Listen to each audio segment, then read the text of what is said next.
पढ़ते रहोगे तो भगवान की प्राप्ति नहीं है, पर लक्ष्य लेकर अगर पढ़ा है आसन से, जिस भगवान की चालीसा पढ़ रहे हो उसकी मूर्ति या उसका फोटो आपके सामने होना चाहिए। एक घी का दिया, अगर हनुमान चालीसा पढ़ रहे हो तो या तो घी का दिया जलाओ, वो भी गाय के घी का हो, भैंस के घी का मत जलाना। हनुमान जी कभी प्रकट नहीं होंगे। पूजन करें, घी का दिया लगाइए अगर चालीसा का पाठ कर रहे हो हनुमान जी का। और बहुत ज़्यादा संकट है, बहुत ज़्यादा परेशानी है तो हनुमान चालीसा का पाठ करो तो तिल के तेल काली तिल के हनुमान जी के सामने आसन बिछाकर, बहुत तकलीफ है। इसके बाद 3 पाठ प्रतिदिन करो और एक आसन से जितने समय 9 बजे अगर आप बैठते हो पाठ करने तो 9 बजे ही बैठो। 11 दिन तक प्रतिदिन 3 पाठ रोज करो। तांबे का जल,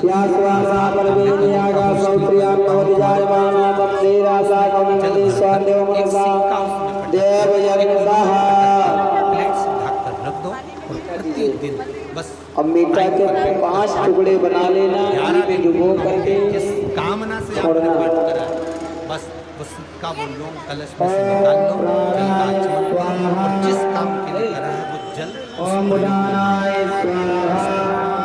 किसी से बात करने का मैं माथा टेकूंगी, साइड से बनेगी मेरी वीडियो से।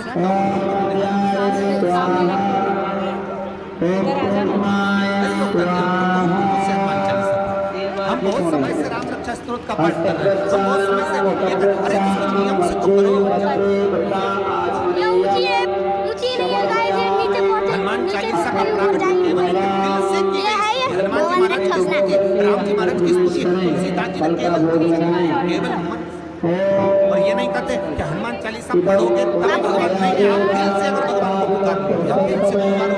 और ध्यान दीजिएगा, पंचमुखी हनुमान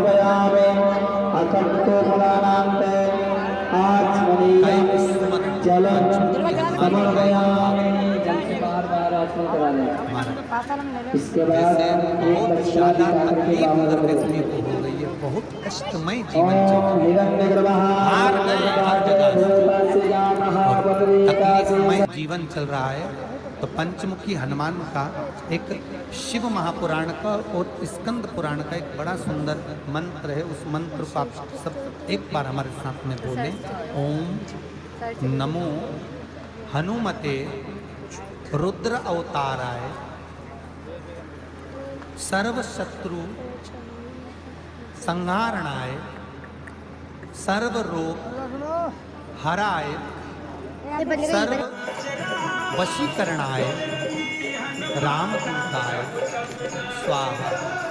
बस इस मंत्र को हाथ में काली तिल लेकर, एक जौ लेकर और गूगल लेकर, थोड़ा सा इसमें गाय का घी डालकर, कंडे को या अग्नि को जलाकर इस मंत्र का 11 बार 21 बार जाप कर कर अपनी कामना कर कर छोड़ दीजिए।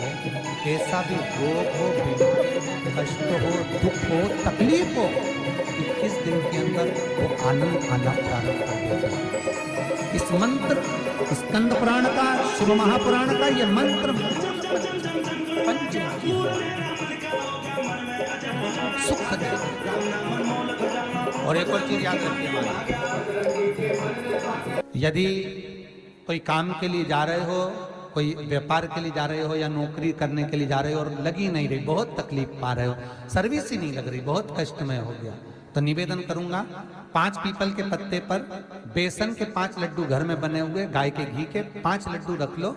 उस लड्डू के बीचों बीच एक आटे का दिया और उसमें तिल्ली का तेल डालकर इसी मंत्र का प्रयोग कर कर पंचमुखी हनुमान का किसी भी हनुमान के मंदिर में जाकर, दक्षिण मुखी हनुमान के मंदिर में जाकर उसको रख कर आ जाइए। इसके बाद आप उस काम के लिए जाइए, आपका काम सफल हो जाएगा। आपको किसी को नहीं कहना पड़ेगा कि हाथ जोड़ना नहीं पड़ेंगे, किसी के पांव नहीं पड़ना पड़ेंगे, तुरंत काम होगा। बस इस मंत्र का स्मरण कर कर पंचमुखी हनुमान का भूतेश्वर जो मंत्र है वो सुख देने वाला, आनंद देने वाला, सहज नहीं महाराज, सुख की खान है, आनंद की राशि में। महाराज आप कोई बहुत बड़ा काम करने जा रहे हो, बहुत बड़ा यज्ञ अनुष्ठान, विवाह, शादी आदि आदि फंक्शन करने जा रहे हो, 4 दिन 8 दिन के लिए आप घर से बाहर जा रहे हो और आपको लगता है कि घर में ताला कैसे लगाएं, तो निवेदन है एक तांबे के कलश में जल भर लीजिए और जल भरकर उसमें थोड़ी सी काली तिल डाल दीजिए, भूतेश्वर शिव का नाम लेकर। कौन से शिव का? भूतेश्वर, शमशानवासी भूतेश्वर शिव का नाम लेकर काली तिल डाल दीजिए, कलश को प्लेट से ढक दीजिए, घर के किसी भी भाग में उसको रख दीजिए। उसके बाद आप चले जाओ। किसी की सामर्थ्यता नहीं है कि उस घर में कोई पांव रखे, किसी की सामर्थ्यता नहीं है।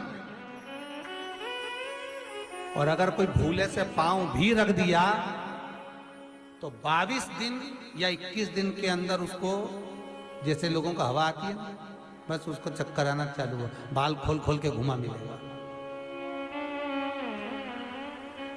शास्त्र प्रमाण करता है हमारा भूतेश्वर शिव। ये कलश जो होता है ना, जल का जो पात्र होता है, ये साधारण नहीं होता, सहज नहीं होता।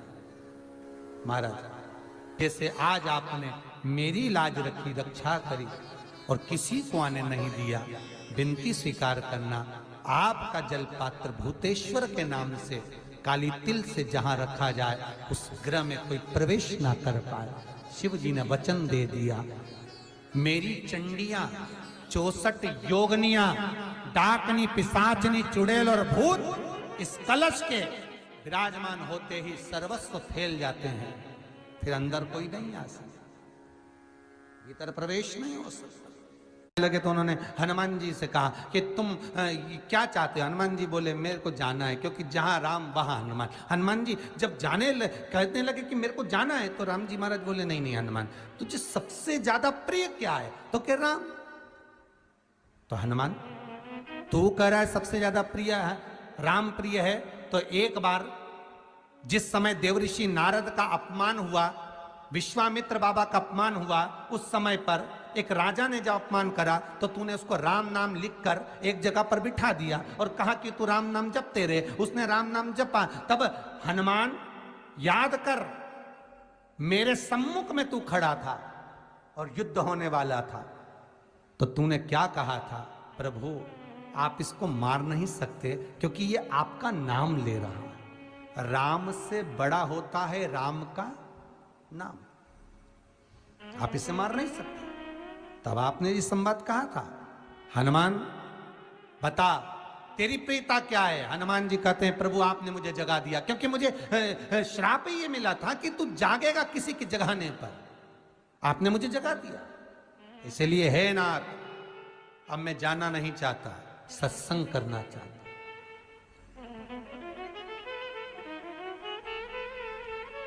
श्री राम जी का चरित्र है। अब मैं सत्संग करूंगा, भजन करूंगा, नाम जाप करूंगा। पर राम जी जानते हैं हनुमान से कहा, हनुमान मेरा जाने का समय आ गया, मुझे तो जाना पड़ेगा ना। सीता पृथ्वी में चली गई, मुझे भी जाना है। मैं सरयू के जल में अपने प्राणों को त्यागूंगा, मानव का शरीर है, इसको त्यागना तो पड़ेगा ना हनुमान। हनुमान जी बोले तो त्याग दो, त्यागने में क्या दिक्कत है, त्यागो आप तो। पर दिक्कत एक बहुत बड़ी है। तो राम जी ने जैसी कहा दिक्कत बहुत बड़ी है, तो हनुमान जी पूछे ऐसी कौन सी दिक्कत है?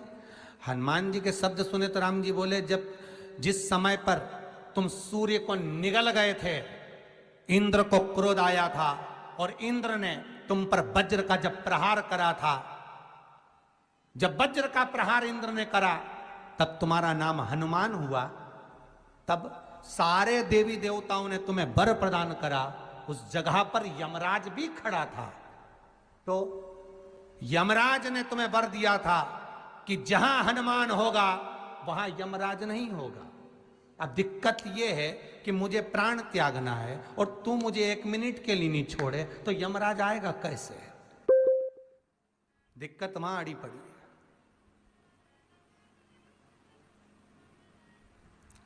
हनुमान जी मुस्कुरा के बोले राम जी महाराज से, प्रभु मैं आपके बिना रह नहीं सकता। तो राम जी बोले मैं भी जानता हूं कि तू मेरे बिना नहीं रह सकता, पर एक काम तो कर सकता है ना। क्या? मैं अगर कोई काम बताऊंगा तो तू करेगा कि नहीं करेगा? हनुमान जी बोले आपका काम और मैं ना करूं, ऐसा कभी हुआ है? जरूर करूंगा। ठीक है। बस अब राम जी महाराज ने सोच लिया कि हनुमान को जाने से पहले काम पर लगाना। अब वो कौन सा काम था? बोलो रे भाई। हनुमान जी को कहां काम पर लगाया राम जी ने? किस जगह पर काम पर लगाया? अरे सभी ने रामचरितमानस सुनी है, खूब सुनी, जल्दी बताओ। राम जी महाराज ने प्राण त्यागते समय, सरयू जी में प्राणों को देते समय, राम जी ने हनुमान जी को किस काम में लगाया था कि राम जी ने अपने हाथ की एक मुद्रिका जिस पे राम लिखा हुआ था, वो मुद्रिका एक अयोध्या की एक सरंग में जमीन में डाल दिया और हनुमान से कहा जा जरा ढूंढ के लेके आ, मैं अभी घूम कर आया। और हनुमान जी तलातल रसातल भूमि के नीचे पताल में चले गए उस मुद्रिका को ढूंढने के लिए जिस पे राम लिखा है। और हनुमान जी पूछते भी जा रहे राम कहाँ है? राम की मुद्रिका पड़ी थी, राम की अंगूठी है। अब राम का ही सत्संग करते करते जा रहे और राम जी चले गए सरयू, क्योंकि हनुमान अगर होगा तो यमराज नहीं आ सकता। हनुमान को यहां से हटाना पड़ेगा तब यमराज लेने के लिए आ सकता, तब यम आए। और क्योंकि यम अपने नियम को धारण करेगा, चाहे कृष्ण हो चाहे राम। वही बात फिर याद कर लीजिए, अच्छा कर्म करिए, कर्म का दंड तो भगवान को भी भोगना पड़ता है। अगर कोई अदालत में केस चल रहा है, बहुत बड़ी समस्या में आप पड़ गए, बहुत बड़ा टेंशन बिल्कुल आकर खड़ा हो गया है, तो चंदन, एक लाल चंदन बाजार में मिलता है, पूजन वालों के यहाँ पूछना, लाल चंदन आता। वो लाल चंदन को घिस कर उसमें थोड़ा सा तिल्ली का तेल डालकर महाराज हाथ में चंदन को लेकर शिवलिंग पर लगाएं और बड़ के पेड़ के नीचे, बड़ के जड़ में जाकर बटकेश्वर महादेव का नाम लेकर उस चंदन को लगाएं। उसी चंदन का हाथ किसी रुमाल पर लगा लीजिए और उस रुमाल को जेब में रखकर कोई बहुत ज़्यादा दिक्कत और परेशानी है उस स्थान पर उसको लेकर बैठ जाइए। मन को भी शांति होगी, कार्य भी सफल होगा और सफलता प्राप्त होगी। बस तुम रुका जी का नाम का उसमें स्मरण करना है, कोई सहज नाम नहीं है। फिर निवेदन करूंगा, नारी अगर बच्चे को जन्म देती है और बच्चा 4 महीना 6 महीने तक गर्भ में रहता है, उसके बाद अवर्षण हो जाता है, तो एक नारियल पर, श्रीफल पर स्त्री के हाइट की मोली, मोली मतलब नाड़ा जो हाथ में बांधते हैं, लच्छा, उसको नाप लीजिए और तुमरुका जी का नाम लेकर उस नारियल पर लपेट कर अपना नाम और गोत्र बोलकर शंकर जी के शिवलिंग के पास में जो जलाधारी होती है चारों तरफ शिवलिंग के पास में, वहां रख दीजिए। शिव के शिवलिंग का स्पर्श करिए, एक बेलपत्र उठाकर मंदिर की चौखट पर खा लो, तुमरुका जी का नाम लेकर। महाराज होने वाला जो बच्चा है वो पूर्ण होगा, बीच में अवर्षण नहीं होगा, बच्चा समाप्त नहीं होगा महाराज, और स्वस्थ उत्पन्न होगा। ये तुमरुका जी का नाम जीवन में सुख की अनुभूति कराने वाला है, आनंद की अनुभूति कराने।